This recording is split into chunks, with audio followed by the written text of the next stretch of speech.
धारणा है, मजबूती है, वो यह है कि इस लोकतंत्र में प्रत्येक व्यक्ति समान है, कोई अंतर नहीं, न आदमी में है, न पुरुष में है, न छोटे में है, न बड़े में है, इस जाति का न उस जाति का, कुछ नहीं। सबको बराबर एक मत का अधिकार है, चाहे वो पढ़ा लिखा हो, चाहे वो अनपढ़ हो। इस प्रकार की सोच का संविधान जो इंग्लैंड हम पे राज किया ना, वो महिलाओं को मताधिकार कई वर्षों बाद दे पाया। हमारे यहाँ तो पहले दिन से मिल गया है। और ये संविधान की विशेषता केवल मैं और आप नहीं स्वीकार करते हैं, दुनिया स्वीकार करती है। इस मेहनत, लगन, परिश्रम से उस आदमी ने इतने कम समय में दुनिया के सारे संविधान को पढ़ लिया और उसमें से जहां जहां से जो अच्छी बातें लगी उन सबको मिलाकर एक आदर्श संविधान बनाया। और संविधान सभा ने भी उसको 26 नवंबर के दिन उसकी सहमति दी। तो वास्तव में तो संविधान दिवस 26 नवंबर है, पर इस देश में लागू क्योंकि बाद में हुआ 26 जनवरी के दिन, इसलिए ये गणतंत्र की स्थापना इसमें से हुई। बाकी इससे पहले राजस्थान तो रियासतों का राज्य था। इन सबको हटा करके एक लोकतंत्र की स्थापना की। और लोकतंत्र की तारीफ देखो, इतने सरकारें आई, इतनी गई, कोई हिंसा नहीं हुई। एक वोट से अटल बिहारी वाजपेयी लोकसभा में अविश्वास प्रस्ताव पास हुआ, एक कागज लेकर के तुरंत त्याग पत्र लेकर राष्ट्रपति के पास चले गए कि भाई ये जनता जो मैंडेट देगी, ये है लोकतंत्र की खूबी। ये लोकतंत्र बनाया किसने? ये संविधान की रचना कहां से की? ये जो आज आप सबको हमको अधिकार मिला हुआ ना, ये उस आदमी की मेहरबानी के कारण से है कि आप और मैं दोनों आमने सामने बैठे हैं। बाकी ये मौका भी नहीं मिलता था। तो वास्तव में उसकी जो बात है वो पकड़ना चाहिए। लेकिन दुर्भाग्य उनका यह रहा कि प्रारंभ से जबकि उनको कानून मंत्री बनाया था, कुछ लोगों को अच्छा नहीं लगा। उन्होंने उस समय में बड़ा डट के विरोध किया। ये 370 की धारा देना और लगाना कोई अर्थ नहीं है इस संविधान में। भारत को यदि एक रखना है तो सबको बराबरी का अधिकार देना पड़ेगा। और इतने वर्षों के बाद अब जाकर के धारा 370 समाप्त होने पे वहां का जो हमारा सफाई का कर्मचारी है ना, वो जिंदगी भर तक वो और उसकी औलाद केवल और केवल सफाई के अलावा कोई नौकरी प्राप्त नहीं कर सकता था। आज 370 हटने के बाद वो सब दृष्टि से बराबर के लेकर योग्यता को लेकर के आगे बढ़ रहा है। दुर्भाग्य है इस देश का। मैं सोचता हूं कि वास्तव में उस व्यक्ति ने, और हमारा और आपका सौभाग्य है कि 90 में पहली बार उनको भारत रत्न मिला। इतने लंबे समय के बाद, देश की आजादी के इतने वर्ष निकल जाने के बाद, ये सब जानते हुए कि उस व्यक्ति का योगदान इस भारत के लोकतंत्र को खड़ा करने में सबसे महत्वपूर्ण है, लेकिन नहीं मिला। इवन लोकसभा में चित्र लगाना, वो भी चंद्रशेखर कांग्रेस के होते हुए कांग्रेस से निकल कर गए। जब बीपीसी की सरकार में आए थे तब पहली बार उस हॉल में उस महापुरुष का चित्र भी उसके बाद। और देश के प्रधानमंत्री ने मतलब इस बात के लिए अपना बहुत ही एक तरह से ऋण जाहिर किया कि ऐसे महान व्यक्ति जो लोगों को भविष्य में कुछ सिखा सकता है, कुछ लोगों को देश के लिए कर गुजरने की ताकत दे सकता है। उन्होंने 5 स्थानों को 5 तीर्थ के रूप में विकसित करके दुनिया के सामने ये रखा है कि भारत में ज्ञान और समर्पण का सम्मान जाति पाति पद नालता से ऊपर उठ करके है। और आज की तारीख में इंग्लैंड में जहां वो पढ़े थे और जहां रहे थे, वहां उनका स्मारक बनाने के लिए इतना पैसा दे करके, जमीन खरीद करके आज स्मारक खड़ा है। उनके जन्म स्थान पे खड़ा है, उनके निर्वाण स्थल पर खड़ा है ना। एक तरह से जिस व्यक्ति को लोगों के सामने रखा है। और आपने देखा कि पिछली कुछ सरकार ने अम्बेडकर भवन के नाम से हर जिला केंद्र में बनाया। ये जो कारण है ना, उसमें आप लोगों का ये निरंतर संघर्ष और कार्यक्रम भी बहुत बड़े सहायक है।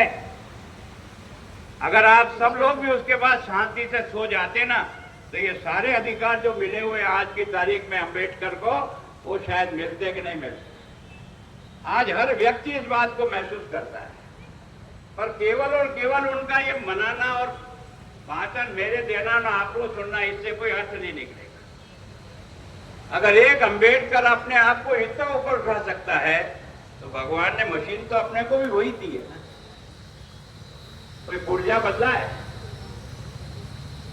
उसी ने इस मशीन से ही काम किया ना।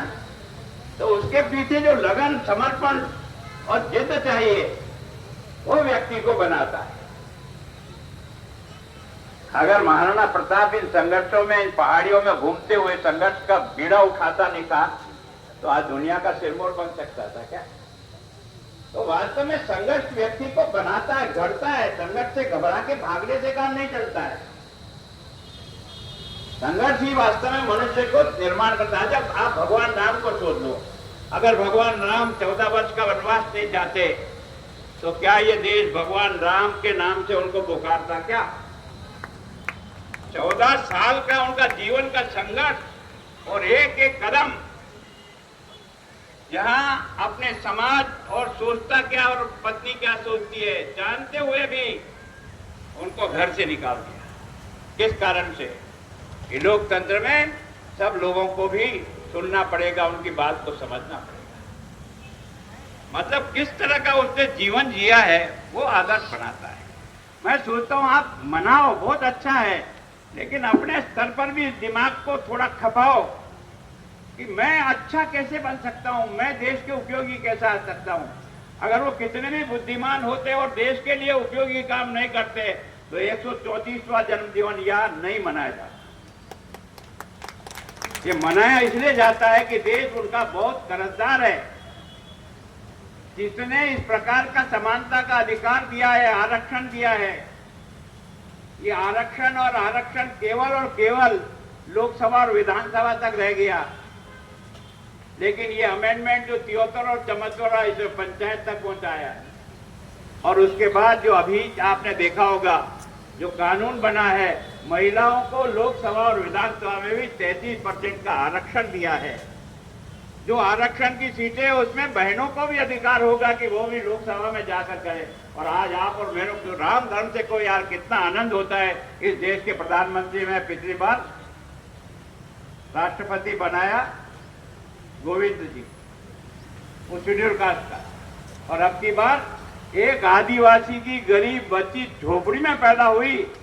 आप और मैं तो क्या दुनिया कल्पना नहीं कर सकता यार, पर ये देश के प्रधानमंत्री की सोच देखो। एक सामान्य महिला जो आदिवासी की बेटी है, वो आज देश के नंबर 1 वाले स्थान पर, तीनों जो आर्मी है ना, उसको कमांड करती है।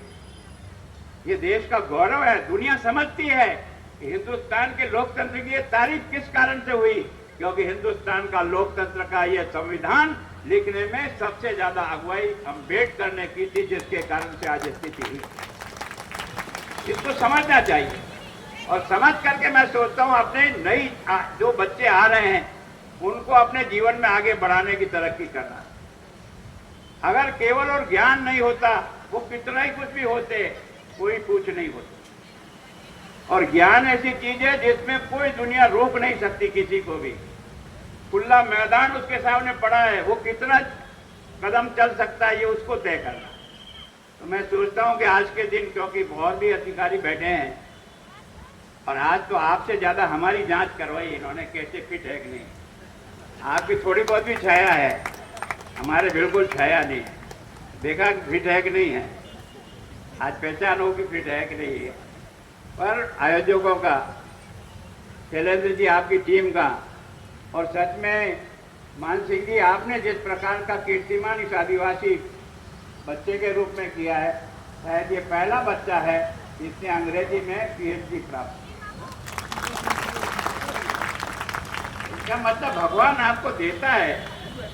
ये नहीं सोचना चाहिए कि ये डिग्री का क्या मिलेगा, ये डिग्री का मिला, जो मिलना है जो मिलेगा, नहीं मिलेगा तो जो ज्ञान मेरे पास है वो तो मेरी बपोती है, वो कहाँ जाएगी। और मैं सोचता हूँ बहुत बहुत धन्यवाद भैया तेरे को, ऐसे ही अपने बाकी साथियों को भी अपने बराबर लाने का प्रयत्न करो, उनको कोचिंग करके आगे बढ़ाओ। हमारे बच्चे भी IAS IPS बनना चाहिए, वो अपने माता पिता के आधार से नहीं बन सकता। समाज माता पिता बन करके उस बच्चे को उठाने का प्रयास करेंगे ना, तो 100% आपको हर साल सफलता मिलेगी मिलेगी मिलेगी। मैं सोचता हूँ प्रयत्न करना चाहिए इस कार्यक्रम में। और एक बार फिर उस महामानव को मैं प्रणाम करता हूँ और उससे आशीर्वाद दें कि हम ईमानदारी से एक जनसेवक की तरह से जनता की सेवा कर सकें, ताकि हम अपना जीवन का जो कर्जा चढ़ाया है जनता ने उसको थोड़ा बहुत उतार सकें। धन्यवाद। जय भीम।